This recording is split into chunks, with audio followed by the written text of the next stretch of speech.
नमस्कार, मैं हूं नारायण शर्मा और आप देख रहे हैं AINS न्यूज 24 चैनल। अब खबरें विस्तार से। रसोई गैस के साथ साथ अब पेट्रोल डीजल की किल्लत भी देखने को मिल रही है, जिसका सबसे ज्यादा असर गुजरात में नजर आ रहा है। जो तस्वीरें सामने आ रही हैं वो दिल दहला देने के लिए काफ़ी हैं। पेट्रोल और डीजल के लिए लंबी लंबी कतारें बयां कर रही हैं कि ये स्थिति और विकराल हुई तो देश में कोरोना जैसे हालात बन सकते हैं।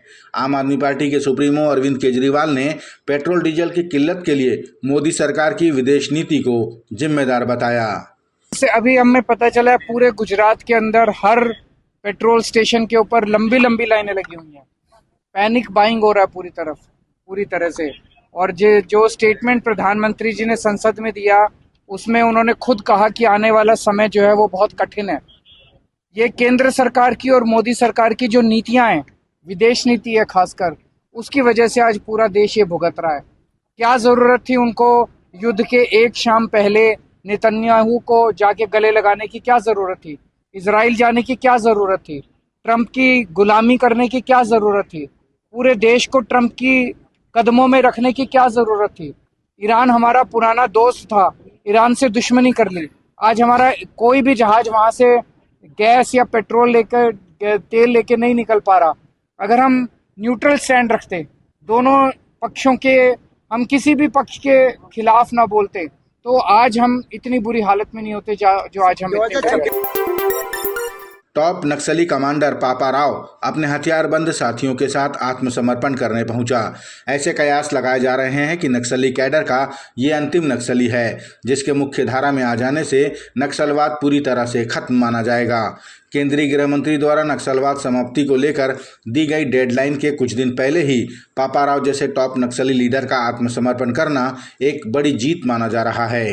हाँ, सबको मालूम है कि माननीय प्रधानमंत्री जी और माननीय गृह मंत्री जी की दृढ़ इच्छा शक्ति और उनका संकल्प, और 31 मार्च इसी महीने पूरे देश से नक्सलवाद को समाप्त करना है, तो समय नज़दीक है। तो समय रहते पापा राव सरेंडर किया है, तो अच्छी बात है। उड़ीसा के कालाहांडी से बॉर्डर पार कर गरियाबंद जिले पहुंचा बंशी शेट्टी अपने साथ लाखों के बेशकीमती हीरे भी लाया था और वो उसे बेचने की फिराक में था। मुखबिर को उसकी हरकत पे शक हुआ तो उसने पुलिस को सूचना दी।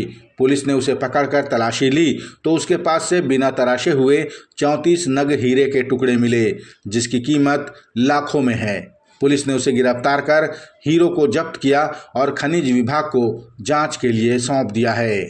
भवानीपटना जिला कालाहांडी निवासी बंशीधर सेट्टी, उसके मौके पर तलाशी लेने पर हीरे जैसा दिखने वाला 34 नग बहुमूल्य जो खनिज है वो बरामद हुआ, जिसे खनिज अधिकारी के समक्ष तस्दीक किया गया।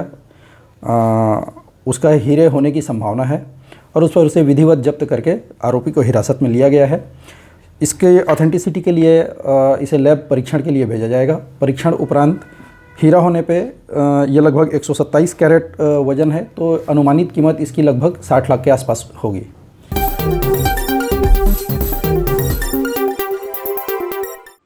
छत्तीसगढ़ कांग्रेस के वरिष्ठ नेता और पूर्व मंत्री शिव डहरिया ने कहा कि अफीम की खेती के मामले में सरकार लीपापोती कर रही है।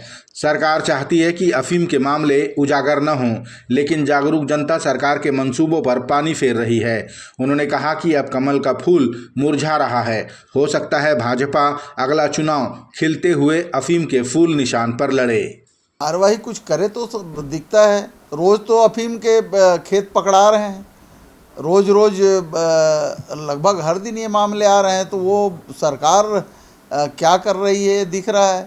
सरकार तो लीपापोती करने में लगी है कि और कहीं पे इस तरह की घटनाएं ना हो, और कहीं पे अगर बोया गया है तो उजागर मत हो, उसके बाद भी उजागर हो रहे हैं। तो ये चिंता का विषय है और सरकार को वास्तव में इसका जो मुरझाता हुआ कमल का फूल है, आने वाले चुनाव में इन लोगों को खिलता हुआ अफीम का फूल छाप में चुनाव लड़ना चाहिए।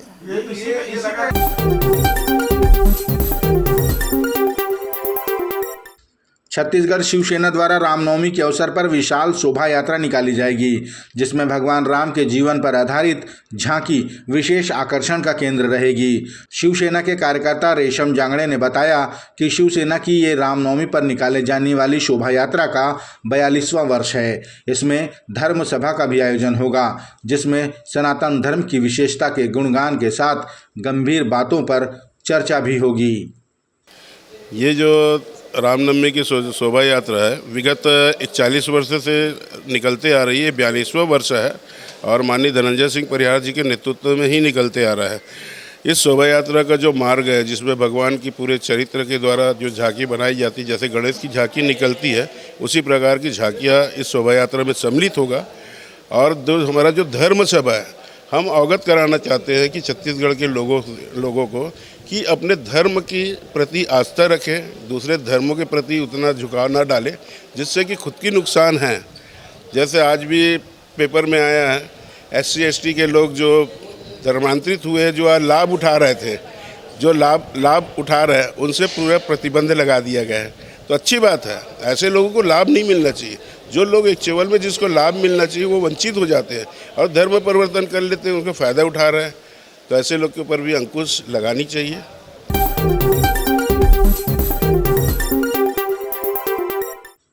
अंबिकापुर हवाई अड्डे को एक बड़ी उपलब्धि हासिल हुई है। 29 मार्च से दिल्ली कोलकाता से अंबिकापुर के लिए नई उड़ान सेवा की शुरुआत होगी। उम्मीद है कि अंबिकापुर से कोलकाता नई हवाई कनेक्टिविटी से शिक्षा और व्यापार के साथ साथ चिकित्सा की सुविधा में भी बढ़ोतरी होगी।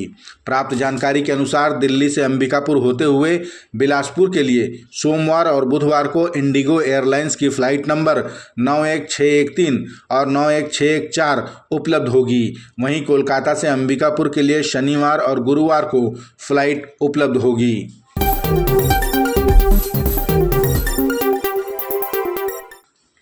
छत्तीसगढ़ में नक्सलवाद की समाप्ति के लिए पिछले 2 वर्षों से सरकार और सुरक्षा बल अपनी पूरी ताकत झोंके हुए थे। अब वो समय आ गया है जिसकी घोषणा की गई थी, 31 मार्च 2026। अब ऐसे में विपक्ष का कहना है कि 31 मार्च के बाद क्या होगा। इस पर गृह मंत्री विजय शर्मा ने कहा कि 31 मार्च की रात को कोई हैप्पी न्यू ईयर नहीं मनाया जाएगा, बल्कि इसके बाद भी एहतियात बरते जाएंगे। अब ये सब कुछ हो गया है, इसमें अब ये सोचना कि 31 मार्च 2026 की रात को क्या होगा, हैप्पी न्यू ईयर नहीं है भाई। मैं सोचता हूँ कि सबको समझना चाहिए इस बात को। अरे भैया, एहतियात तो उसके बाद भी बरतना है आपको, उसके बाद भी आपको ध्यान रखना है। पूरा चीज़ एक एक डॉक्यूमेंटेशन करके, फाइलिंग करके, मैपिंग करके एक एक व्यक्ति को वापस ले आने का काम। 3000 पुनर्वास हुए हैं 2 सालों में, 2000 लगभग गिरफ्तार हुए हैं 2 सालों में। इतनी बड़ी कार्रवाई हुई, 550 न्यूट्रलाइज हुए और उसके बाद ये 7,500-8 हज़ार का नक्सल संगठन समाप्त हुआ है। तो ये कम बात है। अब इस पर कोई ये कहे कि 31 मार्च की रात को क्या करेंगे, तो उनके मन में कोई हैप्पी न्यू ईयर है मुझे लगता है।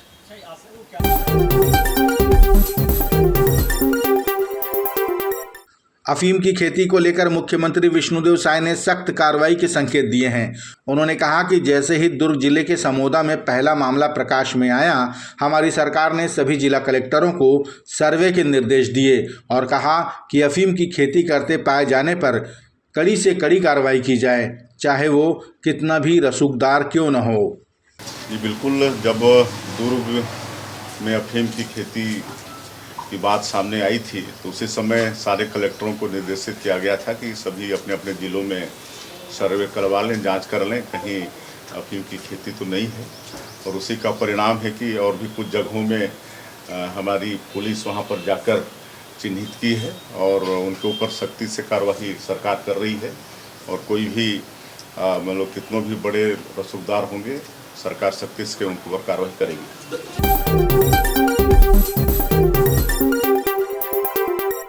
ये थे आज के प्रमुख समाचार। आप देख रहे थे हमारा लोकप्रिय YouTube चैनल AINS News 24। अब हमें इजाज़त दीजिए। कल तक रोजाना की ताज़ा खबरों के लिए आप देखते रहिए हमारा लोकप्रिय YouTube चैनल। हमारे YouTube चैनल को लाइक, सब्सक्राइब और बेल आइकन का बटन दबाना ना भूलें। नमस्कार।